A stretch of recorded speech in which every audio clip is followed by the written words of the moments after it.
Ah, hello, hello, hello, greetings, salutations, konnichiwa, and every other form of green across this vast, marvelous multiverse.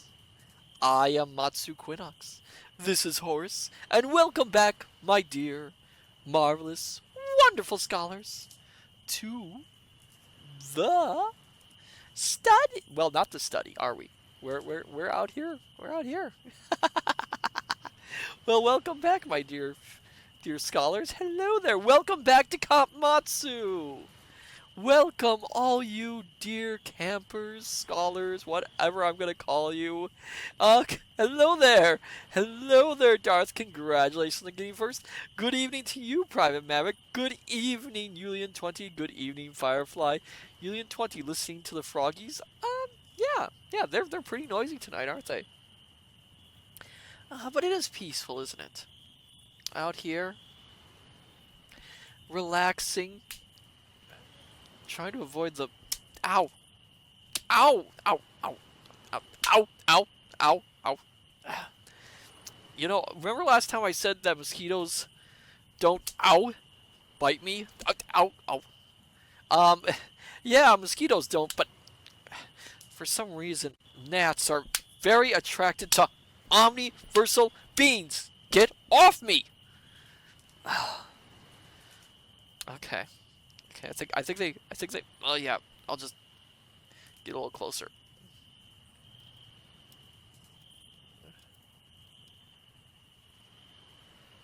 Get a little closer. There we are. Okay. Yeah. Julian20, just get closer to the fire. Oh yeah, good idea. Good idea. So, how are you all doing, my dear scholars? Is everything going well? I hope everything's going better than I am doing right now. Ow, that really did hurt. Oh. Bit right through. It itches. Julian20, beyond magnificent. Glad to hear it. Glad to hear it. Private Maverick, doing pretty good. Well, pretty good is pretty good. That's good to hear, Private Maverick. Oh my goodness. Give me 1 second. I'm gonna do something if I can. So everyone's doing all right then? No problems.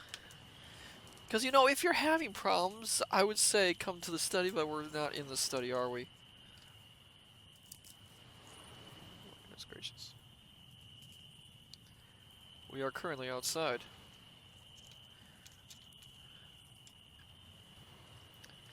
Just a little campfire mix. Oh. But anyway, yes, well, as for me, I'm doing okay. I mean, it's kind of warm here. Out here. A lot warmer than I expected it to be. Yeah, just mixing a little bit. Little drink mix here. Oh, hello there, Yumiko. Welcome. Thank you for the hydrate. Oh, that's good. Oh, and thank you for the snack time. Do I have some... Oh, I do have snacks. I forgot. I got fresh snacks. Okay. We are going to eat... Let's see. It's tohato. A deliciously crisp potato snack with a thin, light texture. Okay, if I can get it open. Come on. Open. Okay. Ooh, the little French fries! I've had this sort of thing before. Well, not this kind. Oh my gosh. Mmm. Oh my gosh. Mmm. Oh, these are the best ever.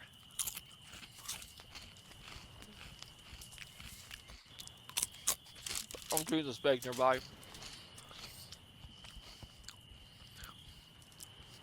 It's very crisp, very salty. That's so good. Oh.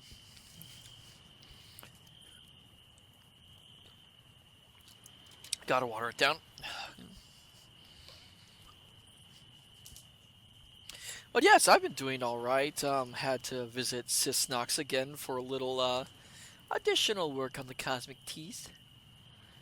Do you know how hard it is to do omniversal dental work? I mean, since I'm a concept, I really technically don't have teeth, so you have to actually, when you do dental work for an omniversal concept like myself, you actually have to work with the concept of dental work. Basically, you have to manifest the idea that dental work is being done, and in doing so, it becomes reality and affects myself. It was okay. I mean, not too bad. Although I'm supposed to visit her again soon, and I'm kind of dreading that. Uh, anyway, where was I? Oh yes, about tonight. Tonight, my dear, marvelous, wonderful scholars, we are doing another reading stream here around the campfire. We are going to be reading from a public domain book, which I stumbled upon, and by stumbled upon, I literally stumbled upon it. I tripped over it in the study. Called Cattle Brands, Cowboy Campfire Stories. Yumiko, so if you assume you're getting a root canal, it happens. Yes. Yeah. That's how it works. I'm not, as far as I know, but yeah. This is a series, I can't tell, honestly, if this is a series of stories, or if it's a book with little stories broken up into chapters. It's really hard to tell with this. We'll read a few, at least to start off with. But we'll see where it goes. It might be enjoyable, fun to read, you know? Hopefully. I won't be doing it in a cowboy accent. You know what? I tried to do a cowboy accent. I tried to do my old western accent, you know, and Horace started laughing at me. So I'm not going to be doing any doggone rootin' tootin' cowboy accent for you because apparently I sound ridiculous. Union 20, root canals are easy peasy. They are? I was not aware of that. I always assumed they were a little more difficult. But anyway, we don't have to leave anywhere, do we? We can just read. So my dear scholars, so my dear scholars, are you ready to begin journeying back to the Old West with me? Yee-haw, Yumiko! I'm ready to dive right back into some campfire stories about the cowboys and cowgirls of the Old West. Y'all ready for that? I don't think I sound that bad, Horace. I think I sound like a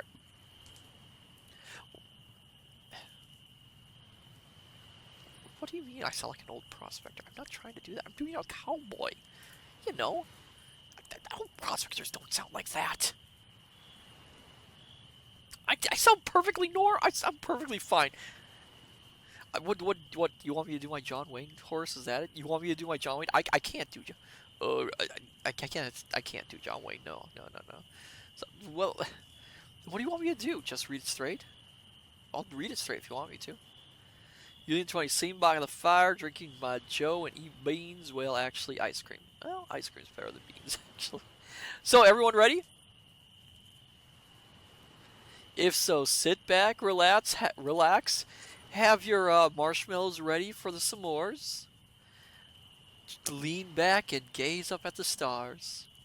And let us start our reading of Cattle Brands, a collection of Western campfire stories.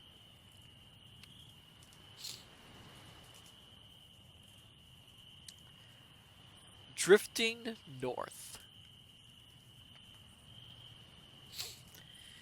It was a wet, bad year on the old Western Trail. From Red River north and all along was herd after herd waterbound by high water in the rivers. Tell me, my dear scholars, do you want me to do my cowboy accent, or should I just read it straight without an accent? What do you think? I think I should read it with a cowboy accent. Please do. Okay, I can't do it without that. Our outfit lay over nearly a week on the South Canadian. But we were not alone, for there were 5 other herds waiting for the river to go down. This river had tumbled over her banks for several days, and the driftwood that was coming down would have made a dangerous swim of cattle We were expected to arrive in Dodge early in June, but when we reached the North Fork of the Canadian, we were 2 weeks behind time. Old George Carter, the owner of the herd, was growing very impatient about us, for he had had no word from us after we had crossed Red River at Donan's Crossing. Other cowmen lying around Dodge who had herds on the trail could hear nothing from their men, but in their experience and confidence in their outfits guessed the cause. It was water. Our surprise when we came opposite Camp Supply to have Carter and a stranger ride out to meet us was not to be measured. They had got impatient waiting and had taken the mail back buckboard to Supply, making inquiries along the route for the Hat herd, which had not passed up the trail. So they were assured. Carter was so impatient that he could not wait, as he had a prospective buyer on his hands, and the delay in the appearing of the herd was very annoying to him. Old George was as tickled as a little boy to meet us all. The cattle was looking as fine as silk. The layovers had rested them. The horses were in good trim considering the amount of wet weather we had had. Here and there was a brand, but these saddle galls were unavoidable when using wet blankets. The cattle were 2s and 3s. We had left western Texas with a few over 3,200 head. Wow, that's a lot. And were none shy. We could have counted out more, but on some of them the hat brand had possibly faded out. We went into a cozy camp early in the evening. Everything needful was at hand. Wood, water, and grass. Cowmen in those days prided themselves on their outfits, and Carter was a trifle gone on his men. Darth, what board? I heard some totally different, probably. Something totally different, probably. I'm here officially now. Was on the phone with my parents. Ah, welcome, Darth. Okay. What board? I don't see a board. I don't know. With the cattle on hand, drinking was out of the question. Well, that's interesting. Well, that makes sense. I mean, you wouldn't want to drink around a herd of cattle, now would you? So the only way to show any regard was to bring us a box of cigar. Whoop.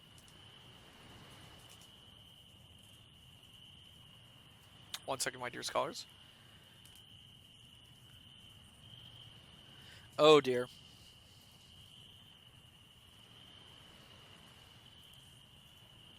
Oh. Okay, what happened? Healing 20, until you are in a field with them. My dear scholars, is everything okay? Is everything working? Everything going okay, my dear scholars? Now it is. It looks like, yeah, it looks like the stream shut off for some reason. I don't know why. Ah! Means I'm gonna have to edit this thing. Darth, for once I didn't break stream. Do you remember, my dear scholars, where we left off in the story?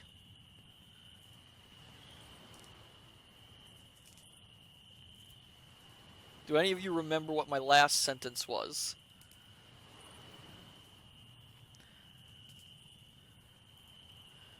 No. Okay, okay. Alright, let me see. What can I find?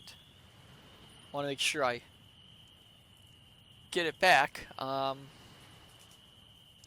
You know what? Private Maverick. I don't remember since I think it happened mid-sentence. I think we'll go from, it wasn't very long. Something about cattle and cigars. Okay. I'll go from there, then. Find where I am. Okay, where is it? Okay. With the cattle on hand, drinking was out of the question, so the only way to show us any regard was to bring us a box of cigars. He must have brought those cigars from Texas, for they were wrapped in a copy of the Fort Worth Gazette. Oh, hello there, Kintron. Welcome. That's what she said. Kintron! No! It was a month old and full of news. Every man in the outfit read and reread it. There were several train robberies reported in it, but that was common in those days. They had nominated for governor the little cavalryman, Sol Ross, and this paper estimated that his majority would be at least 200,000. We were all anxious to get home in time to vote for him. Theodore Brahman was foreman of our outfit. Bra was a typical trail boss. He had learned to take things as they came, play the cards as they fell, and not fret himself about little things that could not be helped. Oh, he sounds. Brahman sounds actually kind of like a decent boss. I mean, at least he's not stressed about these things. Good Wolf gives Kitron a head pad and 3 bones full of marrow. Oh, come on, Darth. Union 20, I may have to loosen my corset. Where was it? Excuse me.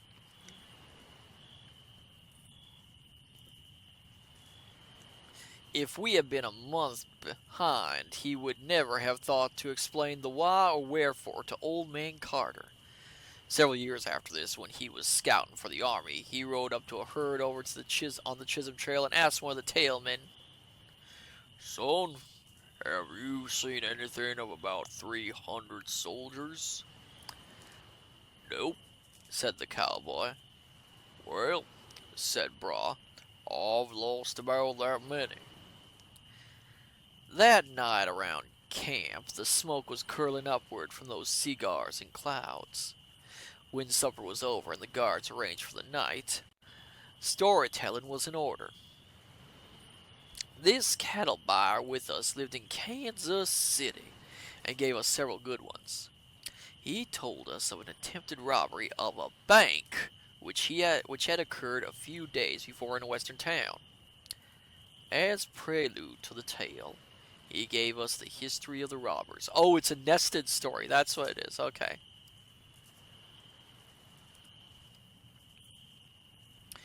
"Cow Springs, Kansas," said he. Wait, he's from Kansas, isn't he? "Cow Spring, Kansas," said he, "earned the reputation honestly of being a hard cow town. When it became the terminus of one of the many eastern trails, it was at its worst. The death rate amongst its city marshals, always due to a 6-shooter in the hands of some man who never hesitated to use it, made the office not over desirable. The office was vacated so frequently in this manner that at last no local man could be found who would have it. Then the city fathers sent to Texas for a man who had the reputation of being a killer. He kept his record of vivid green by shooting first and asking questions afterwards." This is a long story. Where am I?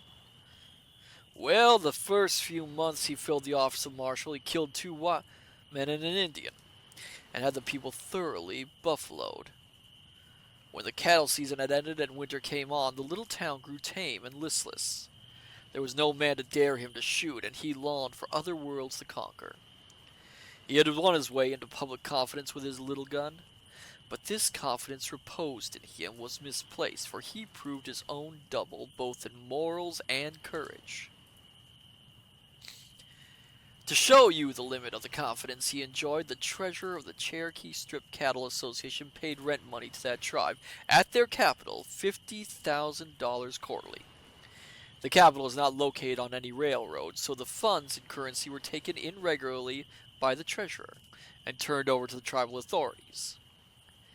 This trip was always made with secrecy, and the marshal was taken along as a trusted guard. It was an extremely dangerous trip to make, as it was through a country infested with robbers, and the capital at least 100 miles from the railroad. Strange, no one ever attempted to rob the stage or private conveyance, though this sum was taken in regularly for several years. The average robber was careful of his person and could not be induced to make a target of himself for any money consideration, where there was danger of a gun in the hands of a man that would shoot rapidly and carelessly. Before the herds began to reach as far north, the marshal and his deputy gave some excuse and disappeared for a few days, which was quite common and caused no comment. One fine morning, the good people of the town where the robbery was attempted were thrown into an uproar by shooting in their bank, just at the opening hour. The robbers were none other than our trusted marshal, his deputy, and a cowpuncher who had been led into the deal. When they ordered the officials of the bank to stand in a row with hands up, they were nonplussed at their refusal to comply. The attacked party unearthed ugly-looking guns and opened fire on the holdups instead. This proved bad policy, for when the smoke cleared away, the cashier, a very popular man, was found dead, while an assistant was dangerously wounded. The shooting, however, had aroused the town to the situation, and men were seen running to and fro with guns. This unexpected refusal and the consequent shooting spoiled the plan of the robbers, so that they abandoned the robbery and ran to their horses. Yeah, that was a stupid move of theirs.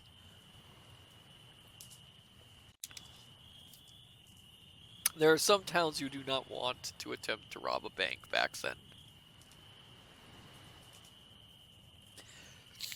After mounting, they parleyed with each other a moment and seemed bewildered as to which way they should ride, finally riding south toward what seemed a broken country.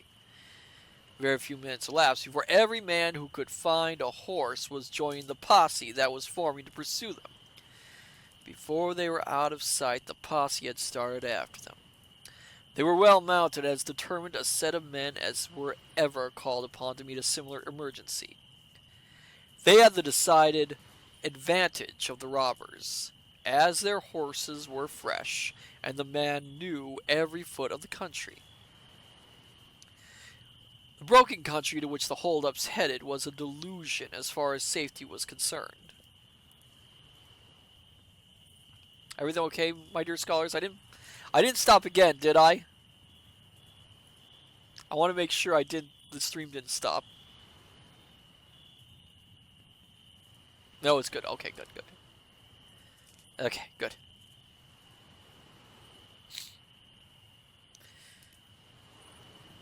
The broken country to which the holdups headed was a delusion as far as safety was concerned.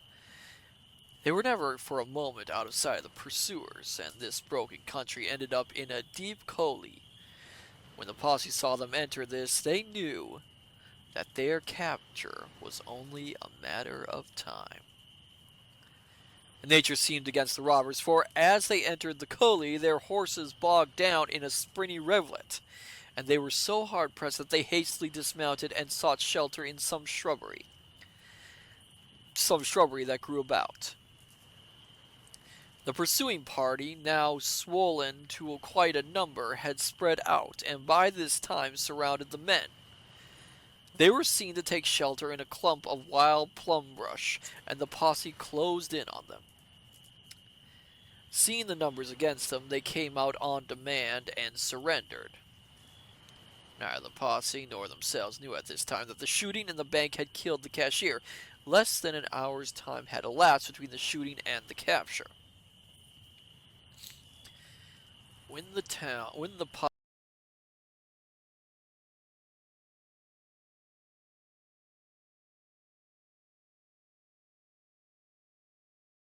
served to right, and seemed the only one who realized the enormity of his crime, and that he would never see the sun of another day.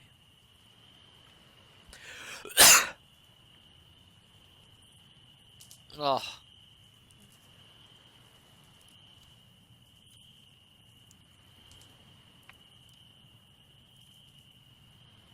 This is... I don't know what's going on tonight, my dear scholars.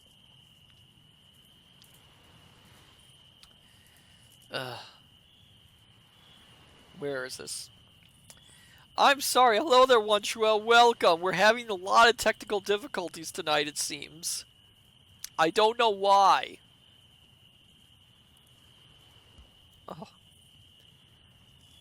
okay, where was this? From Win the Town. Okay.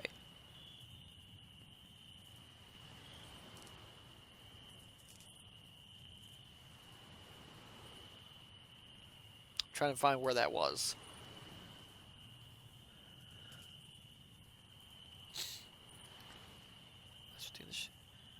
Was that when the posse reached town? Was that the one?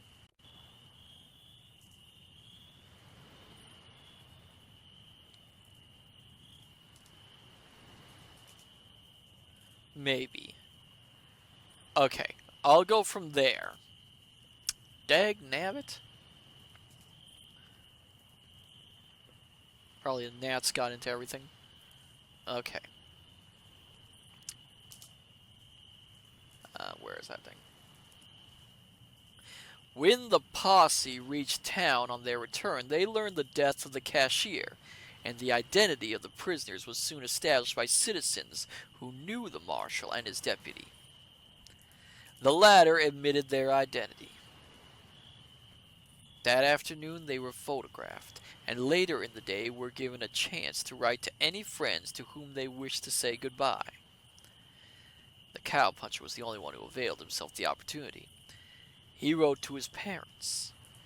He was the only one of the trio who had the nerve to write, and seemed the only one who realized the enormity of his crime, and that he would never see the sun of another day.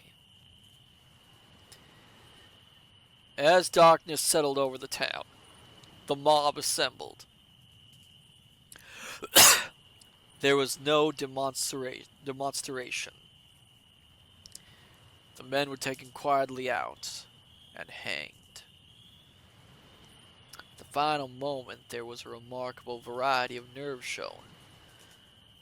The marshal and deputy were limp, unable to stand on their feet.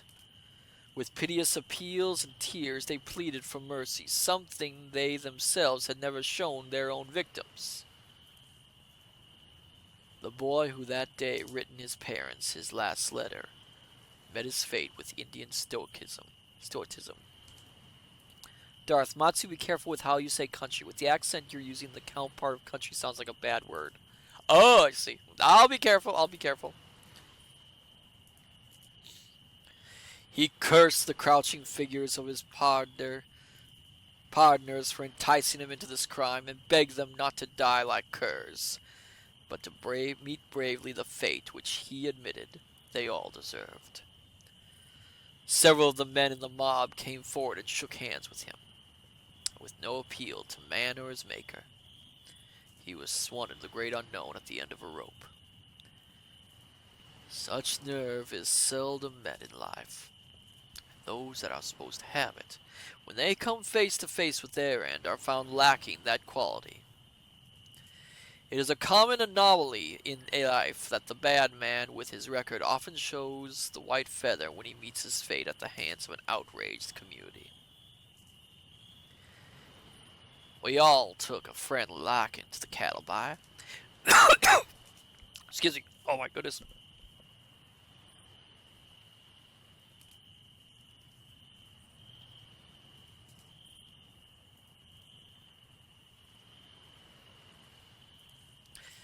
Let me start that one again. Oh my goodness gracious. Kinchan, always strange that when Matsu's accents make something sound bad, he's warned. When I do it, I'm encouraged. Oh, poor Kinchan. We all took a friendly liking to the cattle buyer. He was an interesting talker. While he was a city man, he mixed with us with a certain freedom and abandon that was easy and natural. We all regretted it the next day when he and the old man left us.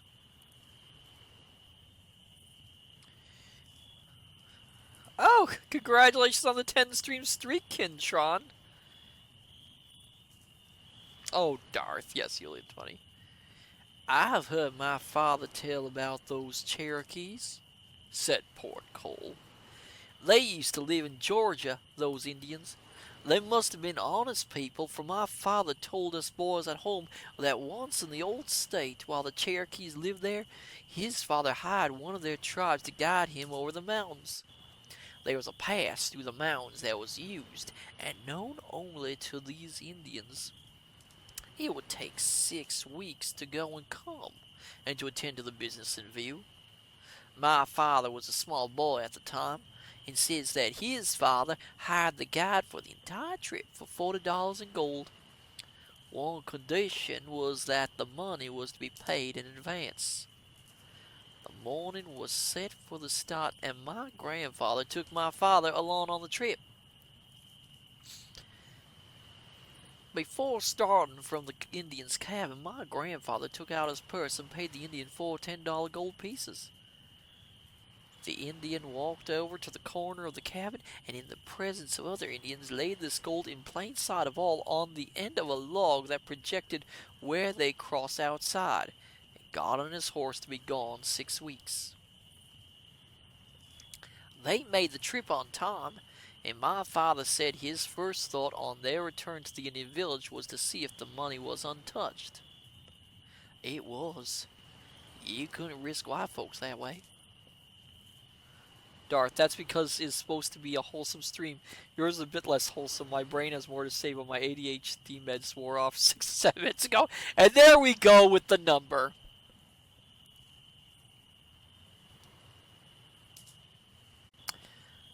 Oh, I don't know, said one of the boys.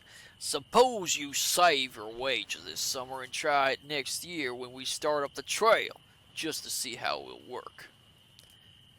Well, if it's just the same to you, replied Pork, lighting a fresh cigar. I'll not try, for I'm well enough satisfied as to how it would turn out without testing it. Isn't it strange, said Batshaw, that if you trust a man or put confidence in him, he won't betray you? Now that marshal, 1 month he was guarding money at the risk of his life, and the next was losing his life trying to rob someone. I remember a similar case down on the Rio Grande. It was during the boom in sheep a few years ago, when everyone got crazy over sheep. Oh my goodness, there's so many stories in this one, isn't there? A couple of Americans came down on the river to buy sheep. They brought their money with them. It was before the time of any railroads.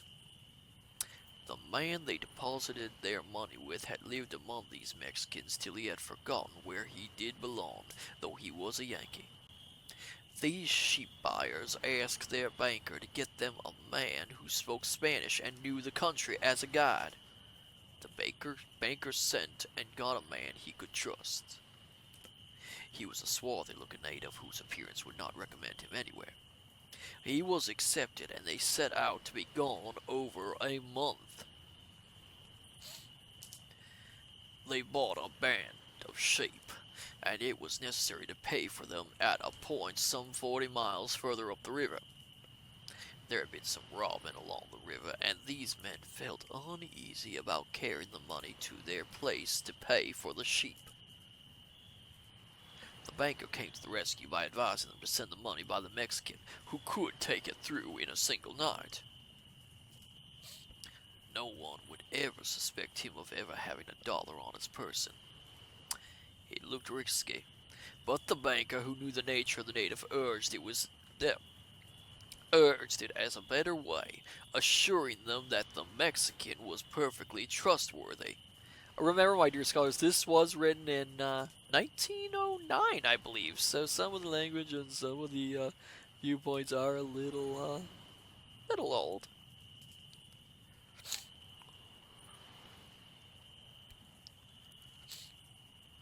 The peon was brought in.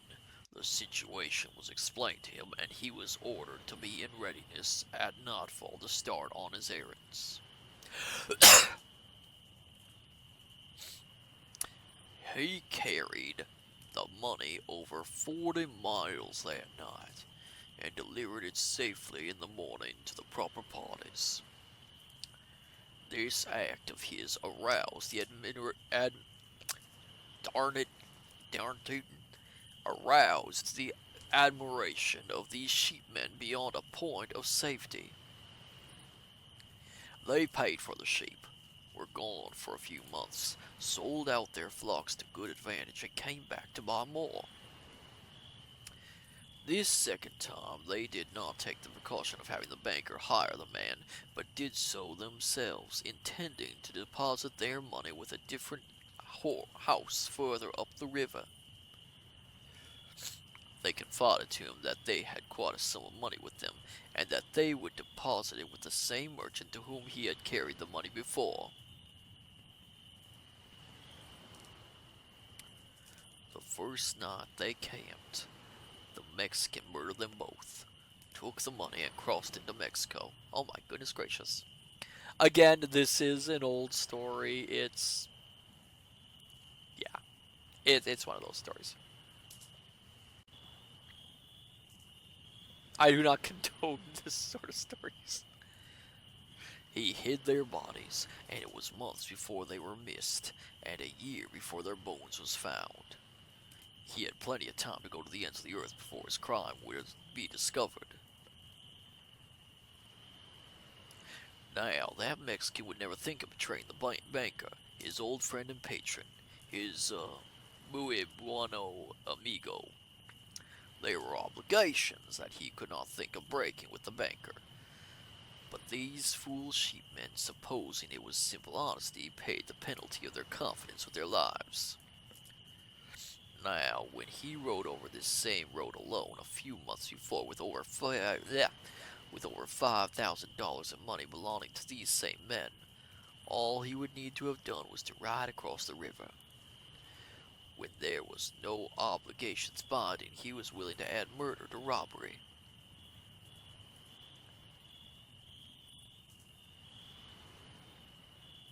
I'm not going to read this next sentence because it has not aged well. It has not aged well.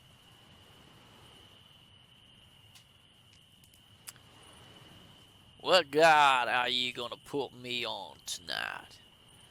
Inquired old man Carter of Braun. This outfit, said Braun. Oh, this outfit, said Braun in reply. Don't allow any tenderfoot around the cattle. At night, at least. You'd better play your company, somebody's that's come. If you're so very anxious to do something, the cook may let you rustle wood or carry water. We'll fix you up a bed after a little, and see that you get into it where you can sleep and be harmless. Okay, let me see. What did you guys say? Kintron, come on, ejaculated. Kintron, come on! Okay, I'll read that sentence, but again, I'm warning you.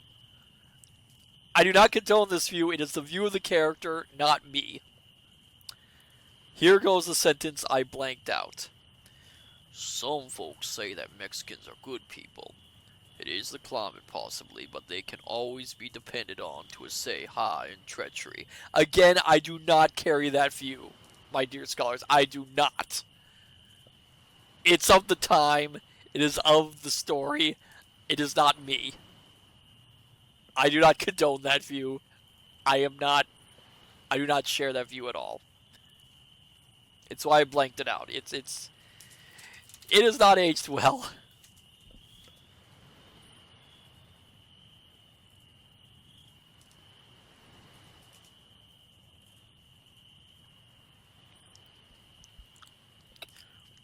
Where was I? Let's go back from Old Man Carter, my dear scholars. What god are you gonna put me on tonight? Inquired Old Man Carter of Braun. This outfit, said Braun in reply. Don't allow any tenderfoot around the cattle. At night, at least. You'd better play your company. Somebody that's calm. If you're so very anxious to do something, the cook may let you rustle wood or carry water. We'll fix you up a bed after a little, and see that you get into it where you can sleep and be harmless. Colonel, added Bond, why is it that you never tell that experience you had once among the greasers? What is a greaser? Is that a derogatory term? Oh my goodness, is that a derogatory term?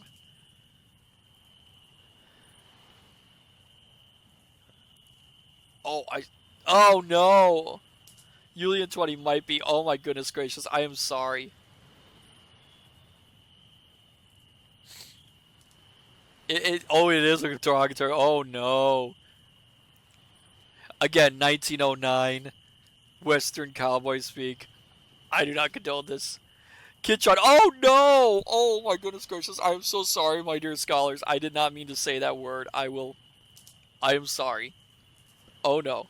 I'll be more careful.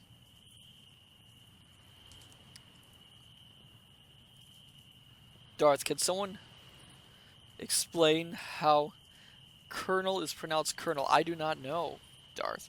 Kintron, well, it became one eventually. Yulian 20, I am so offended. I am sorry. I am sorry. I don't mean to offend anyone. I don't mean to offend anyone.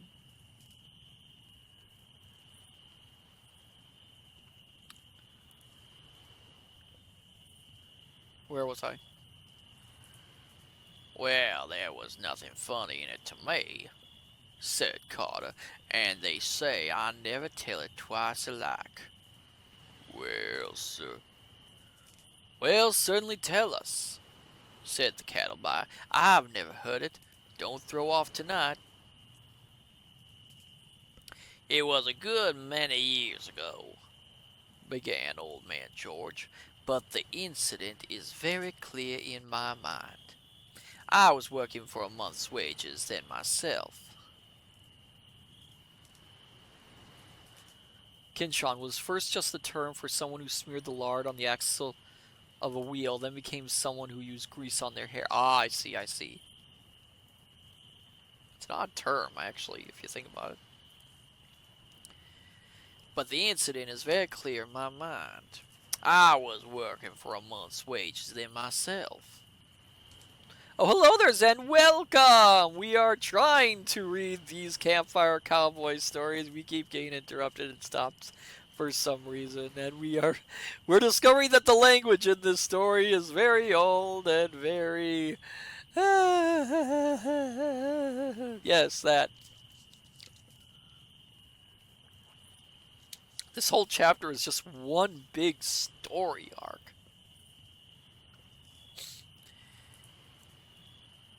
We were driving cattle out of Mexico. The people I was working for contacted me for contracted for a herd down in Chihuahua, about 400 miles south of El Paso. Darth Matsu can't even eject. No, yeah. We sent in our own outfit, wagons, horses, and men. 2 weeks before, I was kept behind to take in the funds to pay for the cattle. The day before I started, my people drew out of the bank $28,000, mostly large bills. They wired ahead and engaged a rig to take me from the station where I left the railroad to the ranch, something like 90 miles. I remember I bought a new moleskin suit, which was very popular about then. I had nothing but a small handbag, and it contained only a 6-shooter. I bought a book to read on the train and on the road out called Other People's Money. The title caught my fancy, and it was very interesting. It was written by a Frenchman, full of love and thrilling situations. Yeah, reading was a big part of the Old West.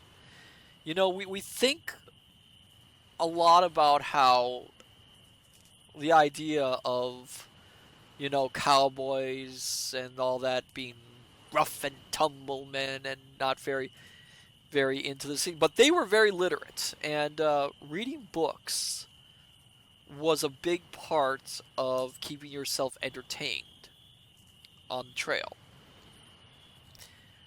There were two things you could be guaranteed to find on a trail journey. One of them was a chessboard. Chess was very popular in the Old West. Can you guess what book was especially popular in the Old West, my dear scholars? It was very popular. The prospectors brought along them, the trail people brought along them. What book was very popular? Other than the Bible, Darth, what book was very popular? The Bible, yes, but there was another book that was very popular.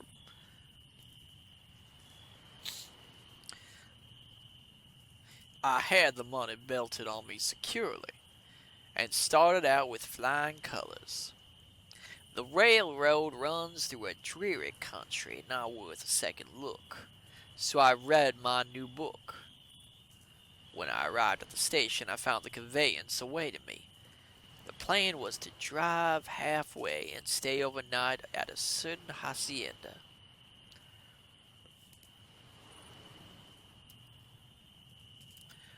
So, for those who didn't guess, can you just check there with the books? Okay, so the book is The Complete Works of William Shakespeare. Shakespeare was incredibly popular back then, especially in the Old West. You could be always guaranteed to find a copy of The Complete Works of William Shakespeare around.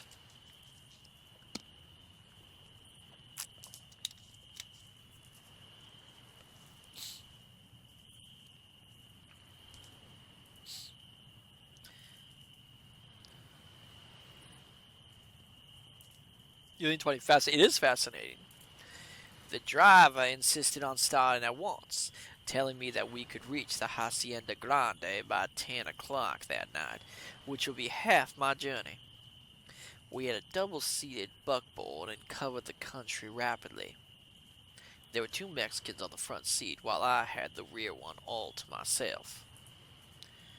Once on the road, I interested myself in other people's money, almost forgetful of the fact that at that very time I had enough of other people's money on my person to set all the bandits in Mexico on my trail.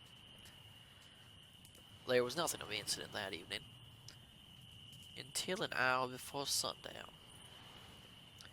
We reached a small ranchito, I believe that's the proper pronunciation, where we spent an hour changing horses, had coffee, and a rather light lunch.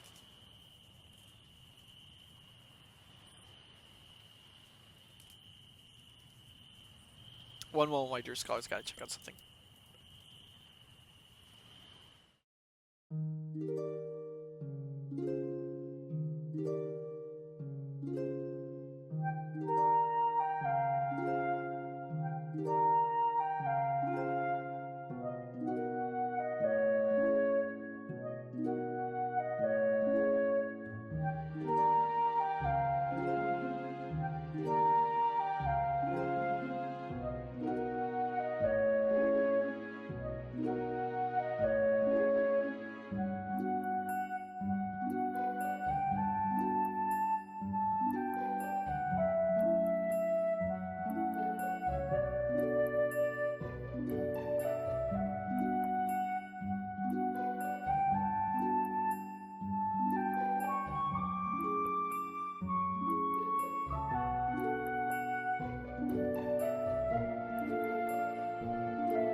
Sorry about that. Had a little visit from Bigfoot. Um, Bigfoot was just curious what we were doing. Told him he wandered off back into the woods.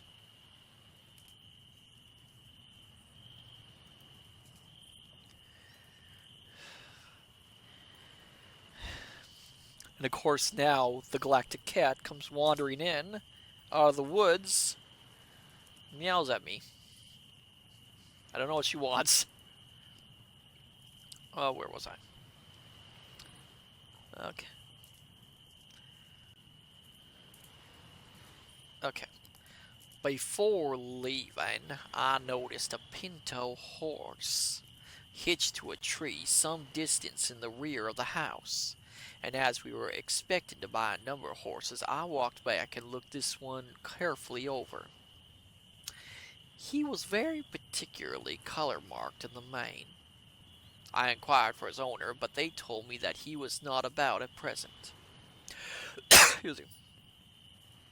It was growing dusk when we started out again. The evening was warm and sultry, and threatening rain. We had been on our way about an hour when I realized we had left the main road and was bumping along on a by road. I asked the driver his reason for this, and he explained that it was a cutoff, and that by taking it we would save 3 miles in half an hour's time. I think something else is going on, my dear scholars. I have worries.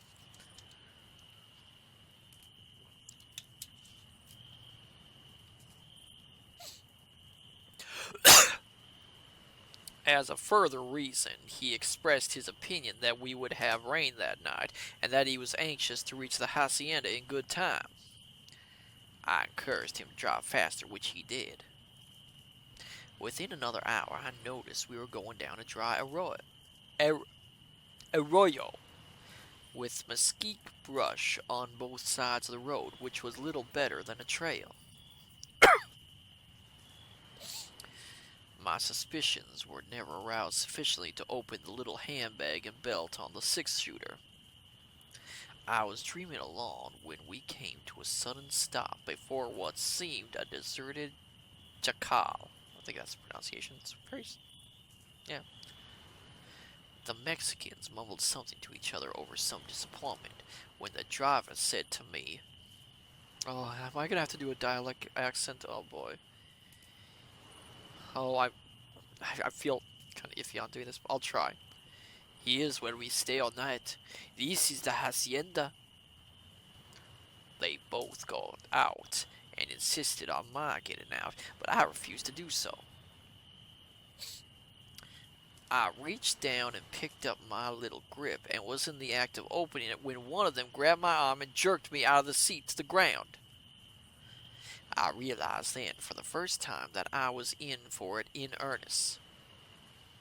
I never knew before that I could put up such a fine defense, for inside a minute I had them both blinded in their own blood. Oh my goodness gracious. I gathered up rocks and had them flying when I heard a clatter of hooves coming down the arroyo like a squadron of cavalry. They were so close on to me that I took to the brush without hat, coat, or pistol. Men that pack a gun all their lives never have it when they need it. That was exactly my fix. Darkness was in my favor, but I had no more idea where I was or which way I was going than a baby. One thing sure, I was trying to get away from there as fast as I could. The night was terribly dark, and about 10 o'clock it began to rain a deluge. I kept going all night, but must have been circling. Toward morning I came to an arroyo which was running full of water. My idea was to get that between me and the scene of my trouble, so I took off my boots to wade in. When about 1/3 way across, I either stepped off a bluff bank or into a well, for I went under and dropped the boots. When I came to the surface, I made a few strokes swimming and landed in a clump of mesquite brush, to which I clung, got on my feet, and waded out to the opposite bank more scared than hurt. Right there I lay until daybreak. The thing that I remember best now was the peculiar odor of the wet mole skin. If there had been a strolling artist about looking for a picture of despair, I certainly would have fit the bill.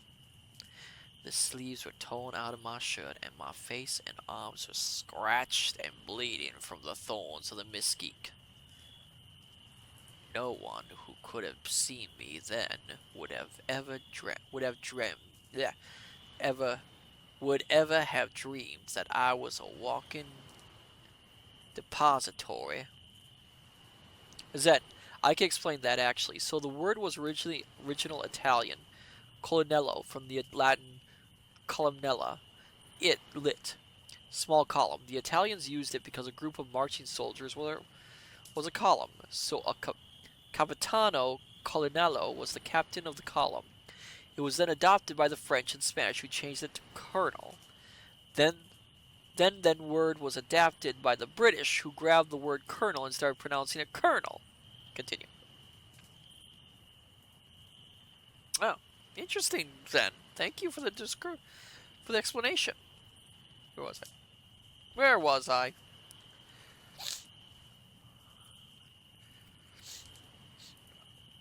Yuli's running. Wow, I love that stuff. I love those explanations too. They're really, really interesting. Where was I?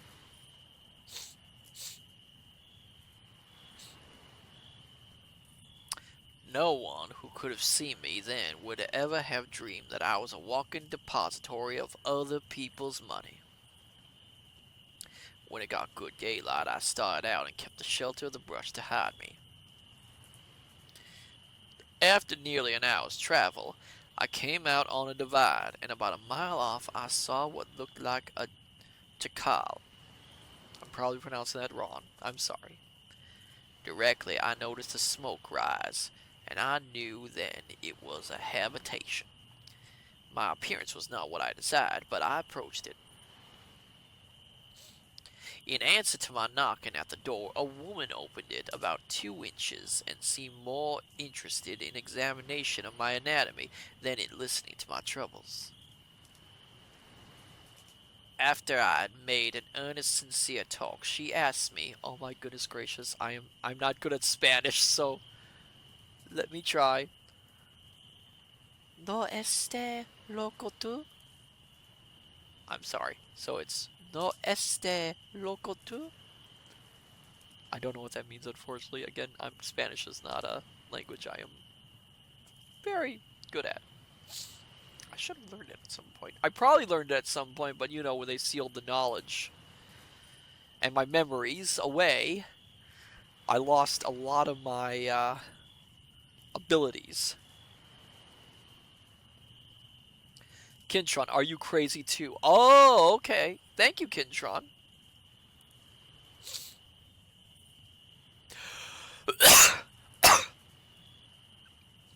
I assured her that I was perfectly sane, and that all I needed was food and clothing, for which I would pay her well.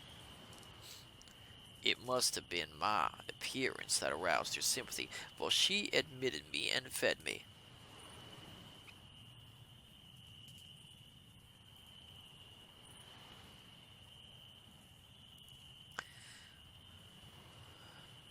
Zen. However, this was well before the 16th century, meaning the people using the word never actually saw it written.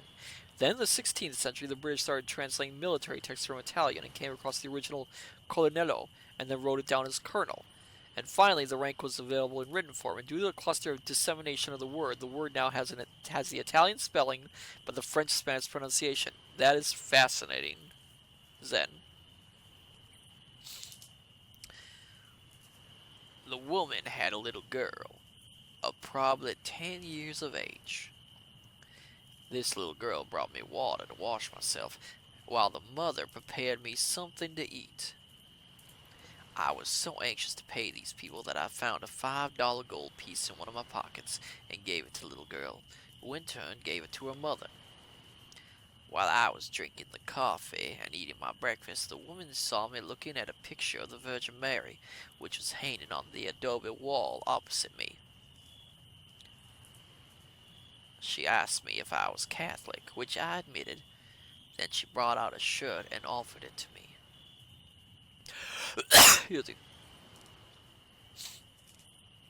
Suddenly, the barking of a dog attracted her to the door. She returned breathless and said in good Spanish, "For God's sake, run, fly! Don't let my husband and brother catch you here, for they are coming home." She thrust the shirt into my hand and pointed out the direction in which I should go. From a concealed point of the brush, I saw two men ride up to the jacal and dismount. One of them was riding the pinto horse I had seen the day before. I kept the brush for an hour or so, and finally came out on the mesa. Here I found a flock of sheep and a pastore. From this shepherd I learned I was about 10 miles from the main road. He took the sandals from his own feet and fastened them on mine, gave me directions, and about night I reached the hacienda, where I was kindly received and cared for. Darth, thank you so much for the explanation. Yes, Zen is awesome with explanations. This ranchero sent after officers and had the country scoured for the robbers. I was detained nearly a week to see if I could identify my drivers without result. They even brought in the owner of the pinto horse and no doubt husband of the woman who saved my life.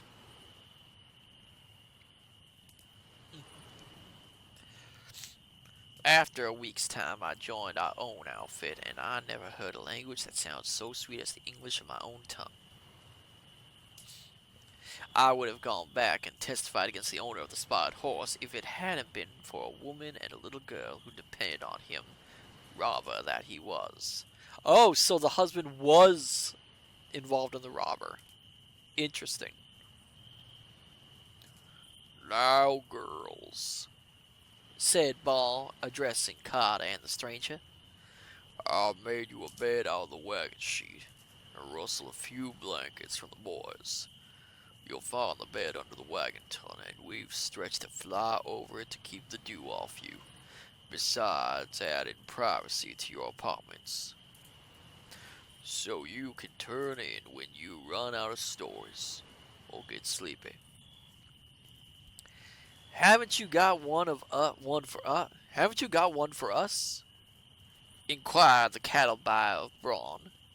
"This is no time to throw off or refuse to be sociable."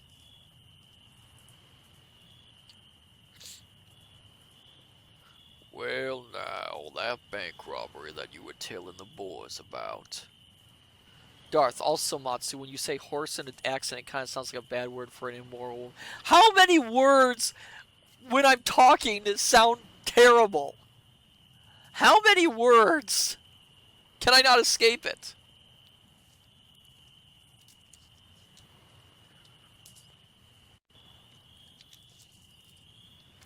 Do we have to make a list of all the words I have to avoid if I'm doing an accent?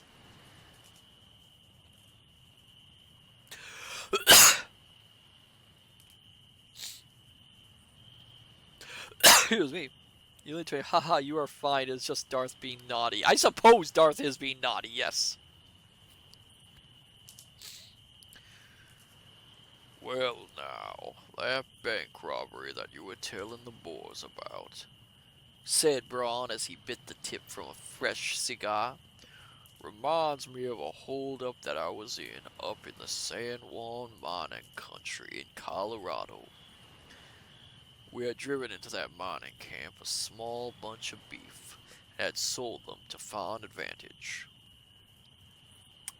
The outfit had gone back, and I remained behind to collect for the cattle, expecting to take the stage and overtake the outfit down on the river. I had neglected to book my passage in advance, so when the stage was ready to start, I had to content myself with a seat on top. I don't remember the amount of money I had. It was the proceeds of something like 150 beeves in a small bag along with some old clothes. There wasn't a cent of it mine. Still, I was supposed to look after it. Then a similar thing happened to the word ammunition. It was originally from the French musician. But where did the A come from?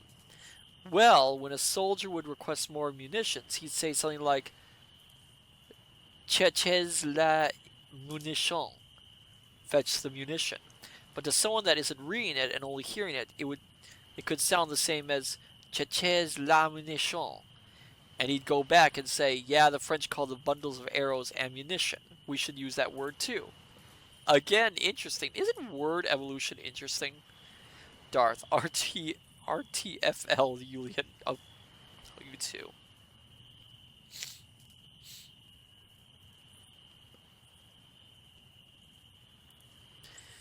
Excuse me. Excuse me. I get that voice back. Ah. The driver answered to the name of Southpaw. Drove 6 horses, and we had a jolly crowd on top. Near midnight we were swinging along, and as we rounded a turn on the road, we noticed a flickering light ahead some distance, which looked like the embers of a campfire. As we came nearly opposite the light, the leaders shied at some object in the road in front of them. Southpaw uncurled his whip, and was in the act of pouring the leather into them when that light was uncovered as big as the headlight of an engine. An empty 5-gallon oil can had been cut in half and used as a reflector, throwing full light into the road sufficient to cover the entire coach. Then came a round of orders, which meant business. Shoot them leaders as they cross that obstruction. Kill anyone that gets off on the opposite side. Driver, move up a few feet farther. A few feet farther, please. That'll do, thank you, sir. Now every son of a horse thief get out on this side of the coach, please, and be quick about it. The man giving these orders stood a few feet behind the lamp and out of sight. But the muzzle of a Winchester was plainly visible and seemed to cover every man on the stage. It is needless to say that we obeyed, got down in the full glare of the light, and lined up with our backs to the robber, hands in the air. There was a heavily veiled woman on the stage, whom he begged to hold the light for him, assuring her that he never robbed a woman. This veiled person disappeared at the time and was supposed to have been a confidant. When the light was held for him, he drew a black cap over each one of us, searching everybody for weapons.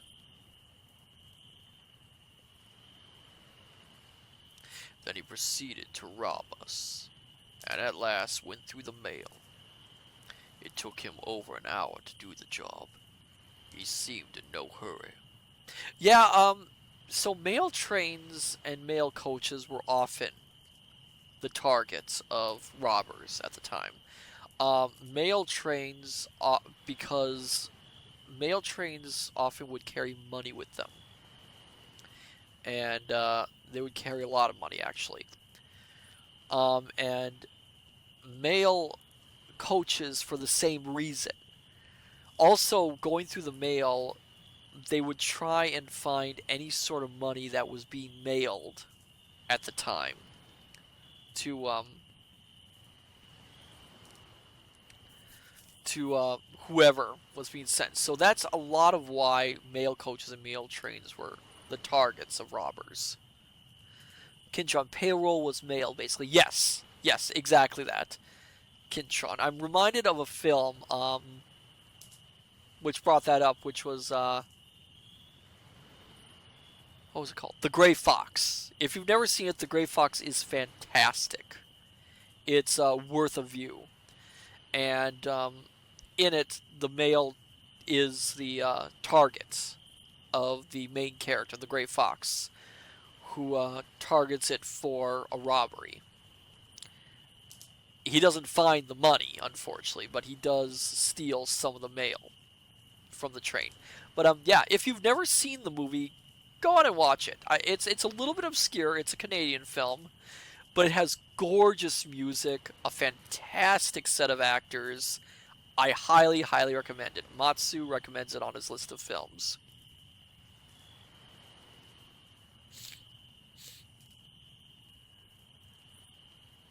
It took him over an hour to do the job. He seemed in no hurry. Kinchon, obscure and Canadian sounds good. It is fantastic. I mean, it's probably obscure by most standards, but it is a fantastic, fantastic film. I believe it's won some awards too. And the story in it is based off true events too.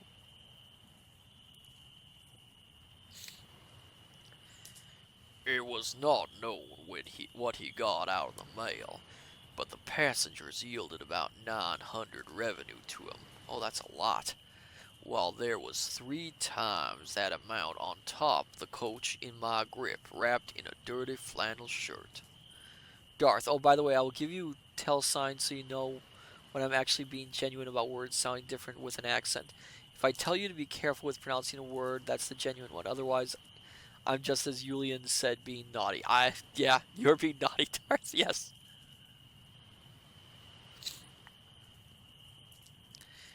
When he disappeared, we were the cheapest lot of men imaginable. It was amusing to hear the excuses, threats, and the like, but the fact remained the same, that a dozen of us had been robbed by a lone highwayman. I felt good over it, as the money in the grip had been overlooked.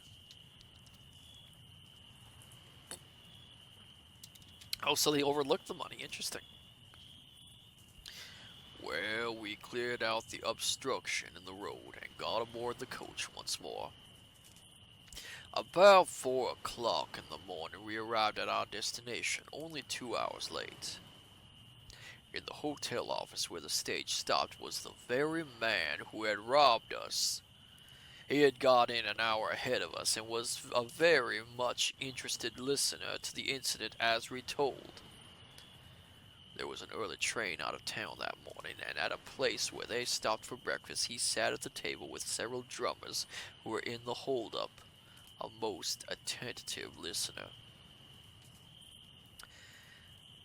He was captured the same day.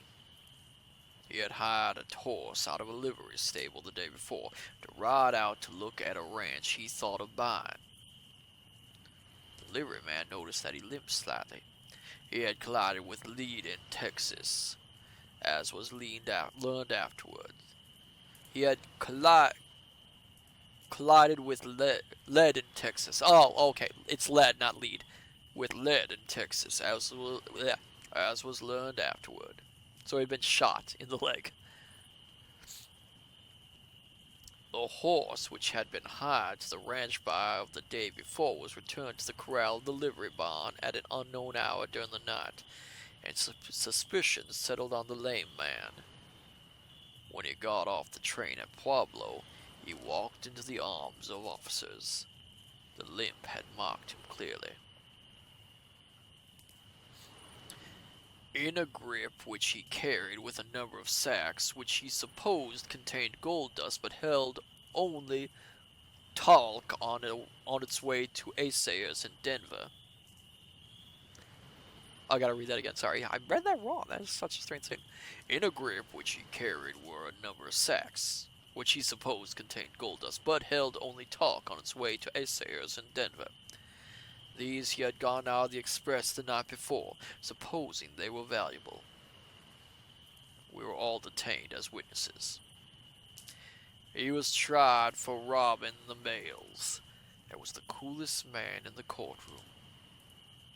He was a tall, awkward-looking fella, light complexion with a mild blue eye.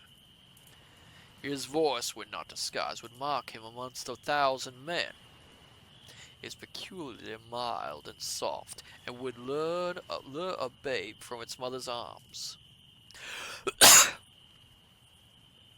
At the trial, he never tried to hide his past, and you couldn't help liking the fellow for his frank answers.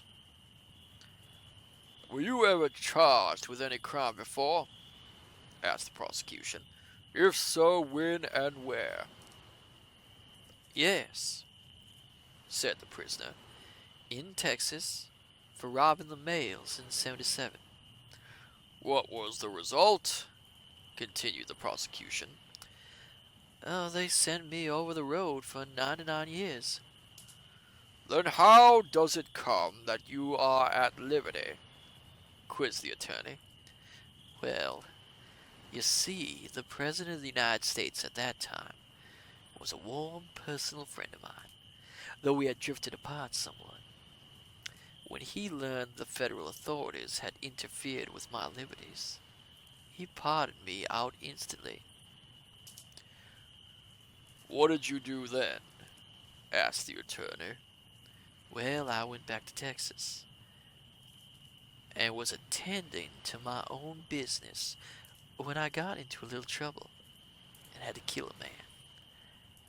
Lawyers down there won't do anything for you without you having money. And as I didn't have any for them, I came up to this country to try and make an honest dollar.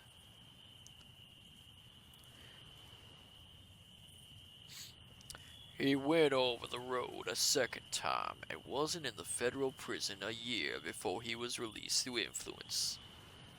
Prison walls were never made to hold as cool a rascal as he was. Have you a match? It was an ideal night. Millions of stars flecked the sky overhead. No one seemed willing to sleep. We had heard the evening gun and the trumpet sounding tattoo over at the fort, but their warnings of the closing day were not for us. The guards changed, the cattle sleeping like babes in a trundle bed.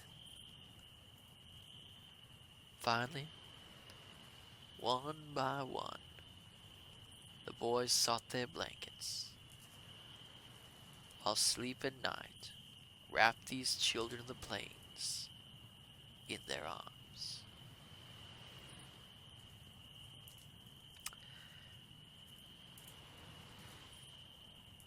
So, that's it for that story. And I think we're going to leave it at that. One of the things I'm liking about this, and I'm looking at one of the things that are interesting about all these stories, it is sort of a continuation of the stories. That the book itself, it's essentially chaptered, but within each chapter is a whole series of stories nestled in.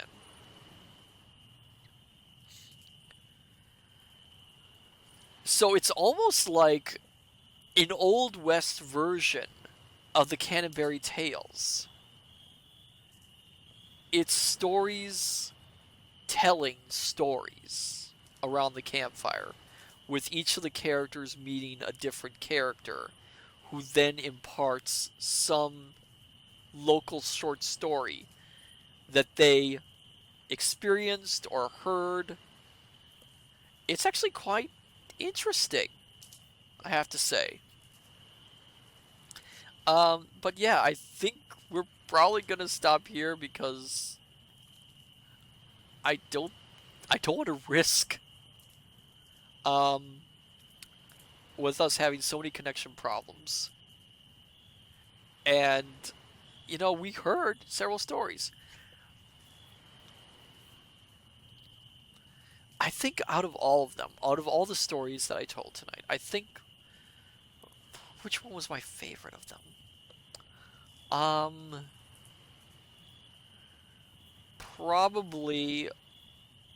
Probably one of the first ones, the one about the bank robbery. That was a fascinating tale.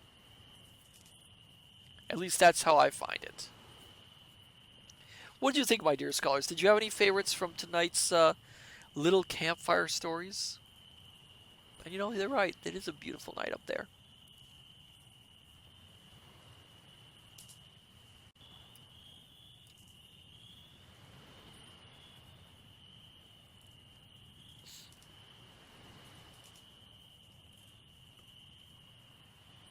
Julian 20 loved them all. Yeah, they're all very good. Even the ones that have like the flaws of the era. Oh my goodness gracious.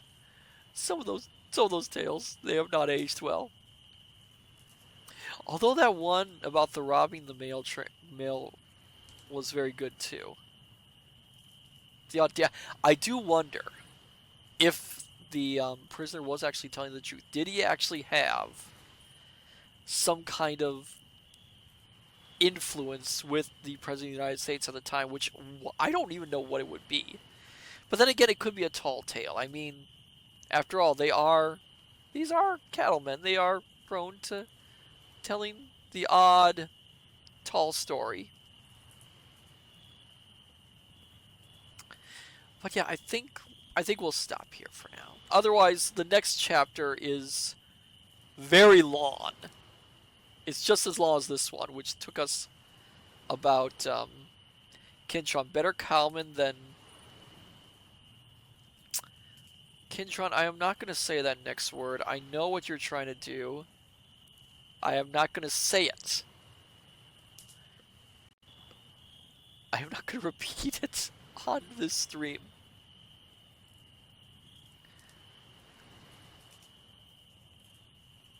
Julian 20. Something about a submarine. Julian, stop it! No! Kintron. Sailors tell wild stories too. Ah, I see, Kintron. That's what you meant. Yeah, they do. They do.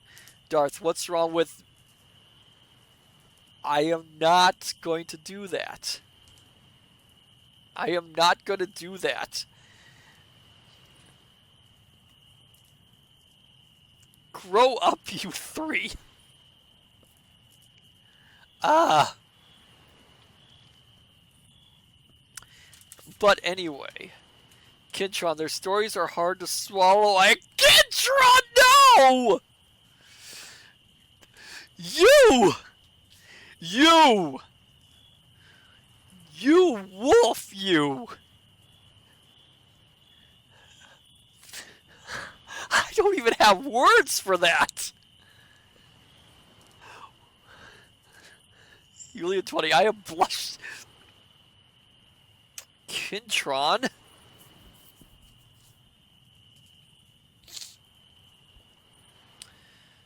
I am very cross with you right now. Darth nearly falls out of bed laughing, gives Kintron a whole... Don't, Darth! I am very, very cross. You are a bad camper. So juvenile. Anyway, about next week. Next week we are going to continue the our Camp Quinox. Julian 20, we all are. Yes, you are, apparently. Haven't decided what we're doing on Monday. We'll find out on that day. I will give you a heads up. But on Thursday next week, we are going to look up at the stars a little bit and tell some stories about constellations. And maybe we might talk about the origin of some of these constellations too. Kintron, oddly, Scout Camp is where I got a lot of my dirty humor from. Kintron, those Girl Scouts are raunchy. Yes, I can guess. Anyway, let's see who we can raid tonight before everything crashes again, and hopefully not. Julian 20, I smoked in GSK.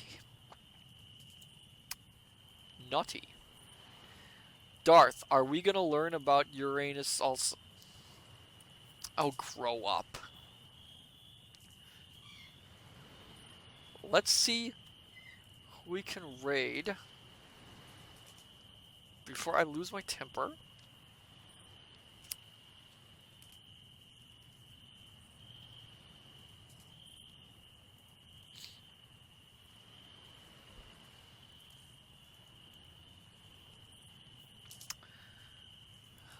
I got to go. Yes, I can tell. Let me see.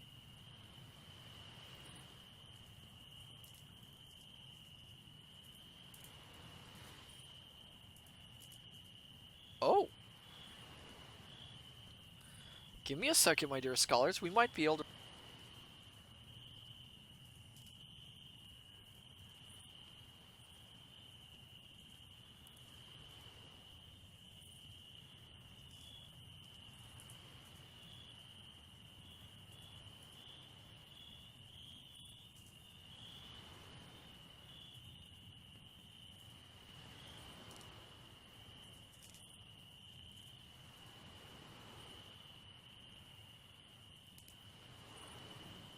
Looks like we found a new one, Venetrix VT. They're reading Divine Comedy, Paradiso.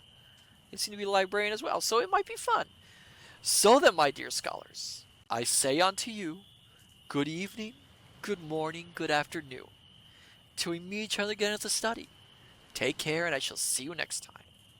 Till then, farewell and bye-bye.